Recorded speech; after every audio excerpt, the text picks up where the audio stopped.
Hello, I'm Jorge Gestoso. Welcome to a new program. On today's show, Islamophobia in the United States. Our guest, Dalia Mogahed, author, pollster, consultant who studies Muslim communities, and director of research at the Institute for Social Policy and Understanding. Dalia Mogahed, a warm welcome to the program. Thank you. Thank you so much for having me, Jorge. Dalia, what was your reaction when you heard for the first time President Trump referring to Mexican immigrants as rapists? They bring crime, drugs.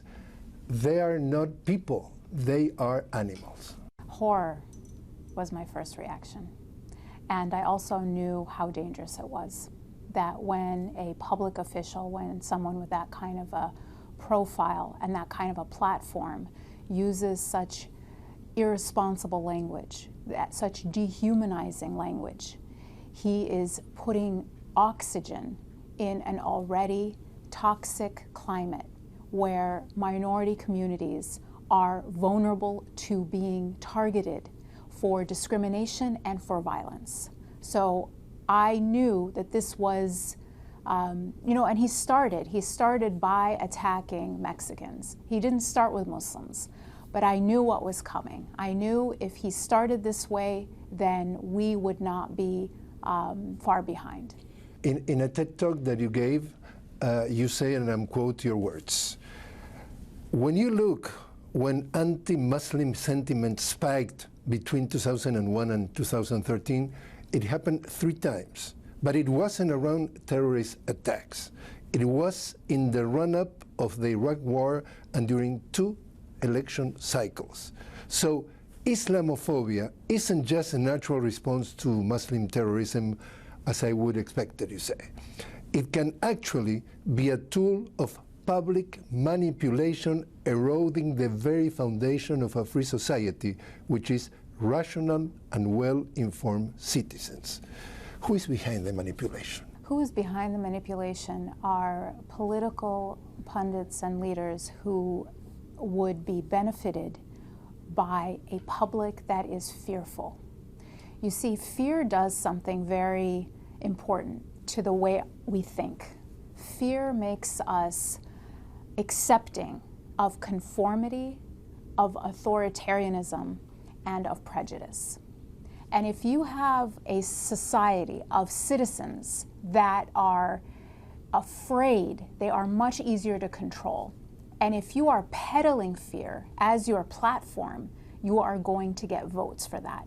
So fear is a tool of political manipulation, and it's used by politicians, sometimes on both sides of the aisle, but especially in the United States, by Republicans in the past 15 years, sadly. Civilian leader who was Malcolm X, he said, the media is the most powerful entity in the planet, yes, because it can make the guilty innocent and the innocent guilty. And that's power because it managed to manipulate the mind of the masses. Absolutely.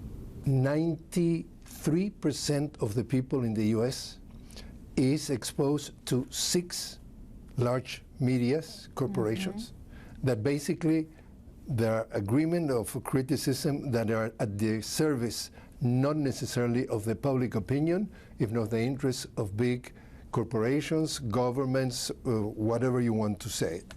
So is that the media a key issue here to manipulate the mind of the people? The media is absolutely part of the problem, unfortunately. One study found that 80% of coverage of Islam and Muslims by TV news media in the United States, 80% is negative. 80%. And if just for a comparison, that same study found that coverage of North Korea at a time when it was openly threatening the United States with a nuclear bomb was 73% negative. So you have an entire community of people, 1.8 billion people from every country in the world, more negatively portrayed than a country that is openly and hostile to the United States. that is designated as a terrorist state. So you know, when I see that kind of study, my question isn't why is there Islamophobia in the United States, but how come there isn't more of it? Israel plays any role in this? Well, the role of Israel is hard to pin down. What we do know is that there is something called an Islamophobia industry. There's an actual organized network of people, of organizations, of funders, of pseudo think tanks, that's entire function is to churn out hate and fear of Muslims in the United States. Some of those individuals and some of those organizations are in fact in Israel. They reside in Israel and are churning out hate material for American audiences against Muslims. Now, why that's misguided, if they believe that more Islamophobia equals more support for Israel, they're actually wrong. Because when you look at research, rigorous research shows that as Islamophobia grows, so does anti-Semitism. Islamophobia and anti-Semitism are two branches on one tree. So by creating a hostile environment for Muslims, it's actually hurtful to Jews as well. Do they set any connection between the wealth, the resources that exist in some of the countries with the majority are Muslims? We're talking Iraq, we're talking Iran, we're talking Syria, we're talking Libya. Yeah. Try to portray those countries as whatever they want to portray? Yeah. So, Jorge, I think you're making a very important point. Bigotry oftentimes is a justification for a policy that comes from greed. Is that the case? I think absolutely it is the case. When you look at, you mentioned that quote from my TED Talk about when Islamophobia spikes. It spiked before the Iraq War. So the plan to go to Iraq was set before, even before 9/11, if you look at some very compelling documents.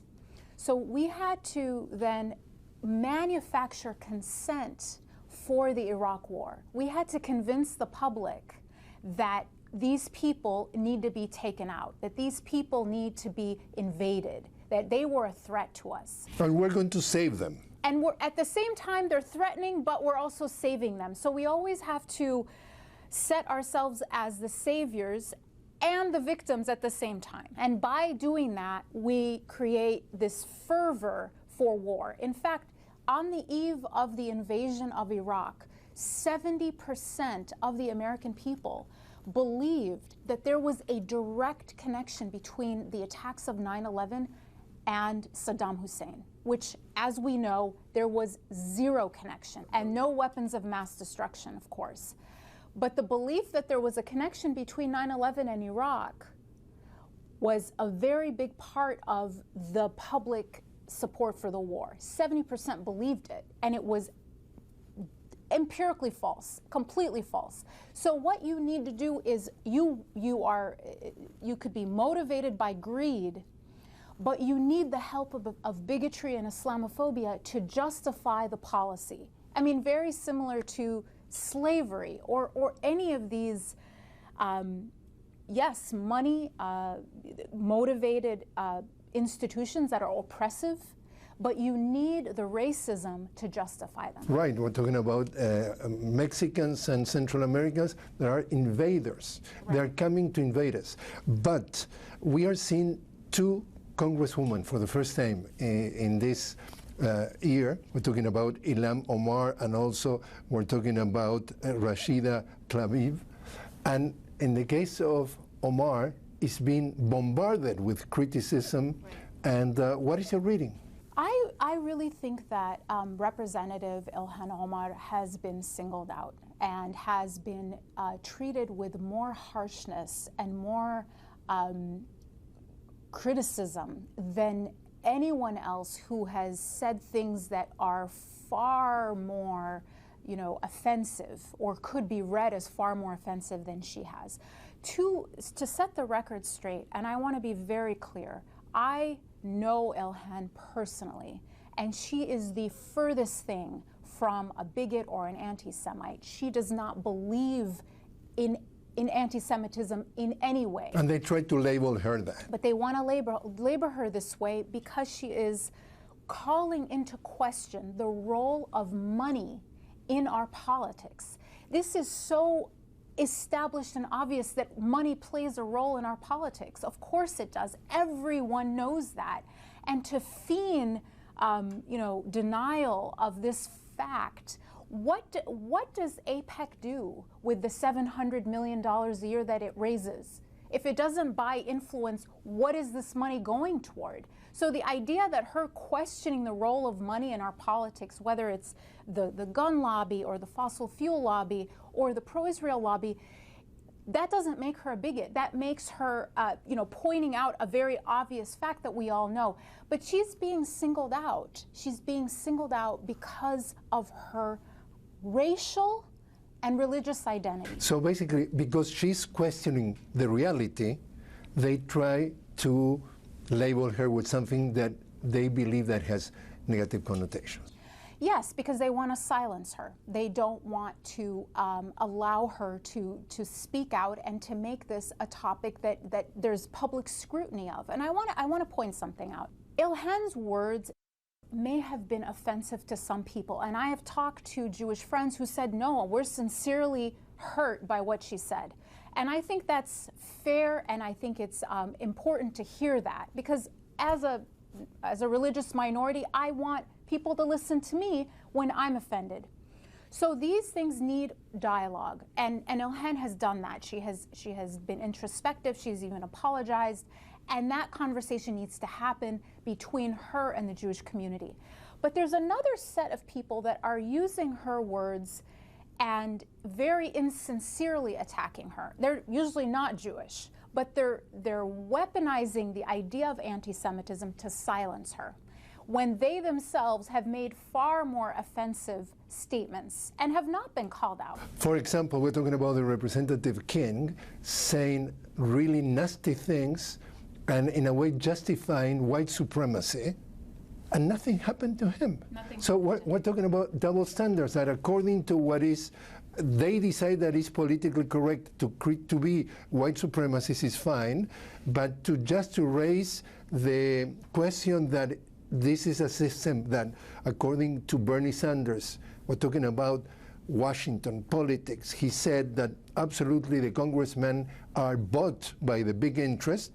To raise that card, put you in the blacklist, and they have to throw dirt on you, and they use religion, for example, in this case. Absolutely, and I think that there's a misconception that is being used. You know, they're talking about her throwing out an anti-Semitic trope, whereas she was actually, what she meant to do was simply question money and politics. But there's another trope that's being used here against her, which is the idea, the stereotype or the trope of Muslims being inherently hostile toward Jews, which is absolutely not the case.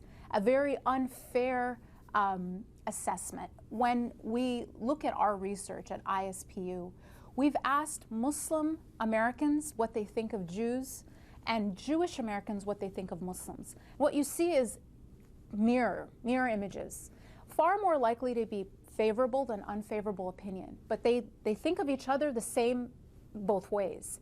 So this idea of an especially hostile community toward Jews is simply not true.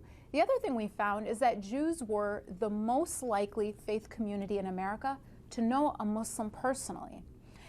The picture from the data is so different from the image you get when you hear these pundits speaking about the two communities. In many ways, they are natural allies. Setting aside the Palestinian-Israeli conflict, they have very similar political priorities. They've both been singled out for bullying of their children since the election. They're both very nervous after the election about hate crimes. So I think that the picture of reality is very different from what some of these elites will try to tell us. Talking about hate crimes, tell us about statistics, what's going on since 2001, because you have, of course, the latest numbers, but for example, the Pew Research indicates a real, very important increase since that date in attacks to Muslims in the U.S. The highest numbers up until 2016 were right after 9/11. But in 2016, for the first time, it actually exceeded those numbers. And it has gone up by 99% in just 1 year. Hate crimes targeting Muslims. And those are only the ones that get reported to the federal government. So it is a dramatic underreporting. Many happen and either don't get reported, don't get documented. And hate crimes are just the tip of an iceberg. Which is? The iceberg is hateful rhetoric in the media and from political leaders. This rhetoric creates the psychological space and gives oxygen to people to legitimize hate and turn that hate into action. The massacre in Pittsburgh at the synagogue was a direct result of that person hearing our president talk about these invaders from Latin America. And he blamed the Jews for allowing them to come in, and that's why he shot that synagogue up. So the words of our leaders matter because they give legitimacy to the ideas that we are being attacked, that we are vulnerable, that there is a genocide against white people. The horrific. They're always victims. They're always victims. They're always under attack. They're always being invaded. They're always going to be replaced. And this language gets recycled. And then some people who are prone to violence take action. But that is just the tip. There's a lot. They come from somewhere. It's not coming from nowhere. These aren't lone wolves. They are a reflection of a political climate that is toxic. 9/11 changed your life. Mm-hmm. Tell us in which way. 9/11 changed my life because it made it critical for me to act as a bridge builder. I didn't have a choice anymore to just simply be a private citizen. I felt a responsibility to build bridges between different communities. But you were also, in a way, scared because suddenly you were feeling that you were being pointed out. It was the first time in my life that I was afraid of anyone knowing I was a Muslim. And that was a very new experience for me living here in the United States, being an American. And so, yes, I was afraid. And the way that I dealt with that fear was by reaching out, was by educating the people around me about who I really was, because I felt very misrepresented in the media and in the way that we were talking about Islam and Muslims at that time and continue to talk about them now. We're talking about almost 2 years for the election, or next year, or 2 years more of government. Things are going to get, what, worse, better? I think they're going to get both worse and better. And I'm always a cautious optimist, Jorge. So I believe that there are things that we should be, that should give us hope. First of all, people now are aware of Islamophobia. You're talking to me about Islamophobia in the United States, and this would not have been a conversation we would have had 10, 15 years ago, even though Islamophobia existed, but we didn't have language for it. People didn't recognize it. So the fact that there's awareness is something that gives me hope. Another thing is now we are forging partnerships. The Muslim and the Latino community in America have to work together, and they are starting to get together, and that gives me hope. But I'm also very fearful because there is a segment of the population in the United States where white supremacy has become normalized. And that is a threat, I believe, to our democracy as a whole. Dalia Mogahed, thanks very much for joining us. Thank you for having me.